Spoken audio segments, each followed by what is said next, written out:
All right, so today we're kicking off something really special. This is part one of an 8-part miniseries that dives into a pretty groundbreaking new way of looking at reality itself. It's called liquid information. It's a huge idea, so let's ease into it with a pretty strange question.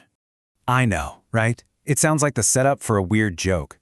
On one hand, you have the chaotic, number-crunching world of financial trading, and on the other, you have the mystery of our own awareness. They seem worlds apart, but what if they aren't? What if the patterns, the actual mechanics running underneath both of them, share a deep, fundamental similarity?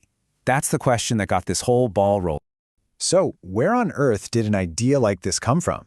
Well, not from a university lab or a philosophy department. It actually came from a totally different, high-pressure arena, the world of financial trading. The author's background is in data analysis and day trading, a world that is nothing but pure, lightning-fast information. I mean, just think about it for a second. The markets are basically a massive, real-time experiment in human behavior. They forced you to swim in an ocean of data, to spot these subtle, repeating patterns, all while you're under intense pressure.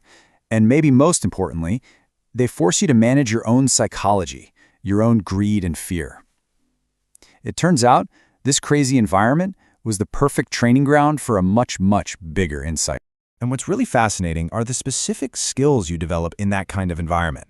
You learn to see fractal patterns, the same shapes and behaviors that show up on a 5-minute chart and a 4-hour chart. You get incredibly good at separating the signal, what actually matters, from all the random noise. You become almost a professional at watching your own internal state. And, crucially, you learn to think in multiple flexible models at once, because if you get stuck on one rigid idea in the market, you're going to have a bad time. So the author has seen these patterns play out every single day. And then, at some point, it just clicks. The very same dynamics, the same ebbs and flows he's seeing on the charts, are also happening inside our own minds. Let's take a look at what that actually means. And this slide just lays it out perfectly. In the market, you have an accumulation range where the price just kind of goes sideways, building energy.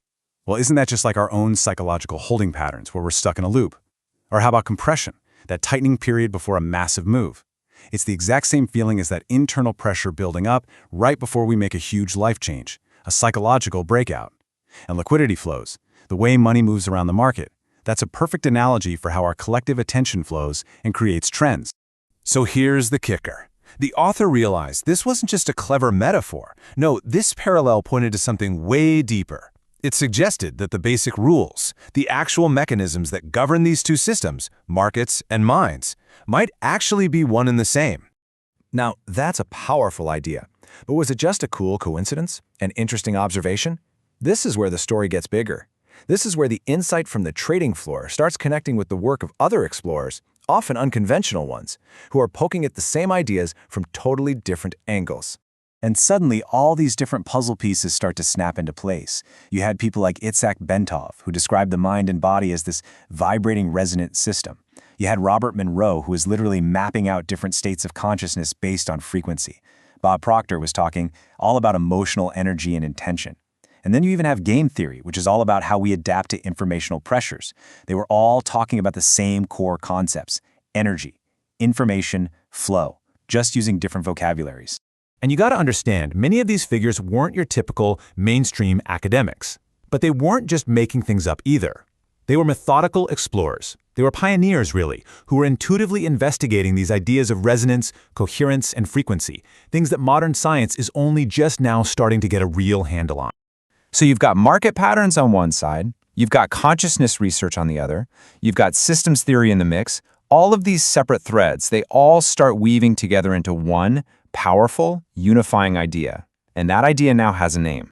This is it. This is the heart of the whole series, liquid information.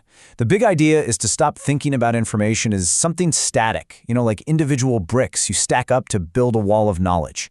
Instead, this framework asks us to imagine information as a dynamic fluid, as a kind of informational ecosystem that's always flowing, always in motion. This comparison really makes it click. The old way of thinking sees information as separate little bricks, fixed, objective, stored in a specific place. But this new view sees it like water, a continuous field. It's not fixed. It actually responds to where we put our attention and energy. And just like water, it can flow smoothly, it can resonate, it can get turbulent, and it can form incredibly powerful currents. Okay, so This is obviously a huge concept, but what's it for? What's the point of having this new map of reality? Well, it's not about having some final answer to everything. And this is a really, really important distinction to make. Liquid information isn't being presented as some final, absolute theory of everything. Think of it more like a tool. It's a conceptual bridge that's designed to connect different fields of thought that, for way too long, have been stuck in their own separate silos. So, the whole mission here is to create a common ground. It's about unifying all these different insights into how consciousness works. It's about linking seemingly separate worlds like vibration, how we think, and yes, even financial markets. The idea is to build a shared language based on frequency so we can all start exploring that deep, deep relationship between our minds, the physical world, and how we find meaning in it all. Which leaves us with the big question that's going to drive the rest of this series. If we really run with this idea, if we accept that information acts like a fluid, what does that mean for us, for our lives? How does learning to navigate this informational ocean shape our behavior, our awareness, and ultimately, our potential as human beings? We are definitely going to start unpacking that in part 2. But if you're like me and you want to dive into the deep end right away, the full framework, all the experiments, and some incredible extensions are all detailed in the paper that's linked right below. Thanks for joining me for this first step, and I can't wait to see you in part 2.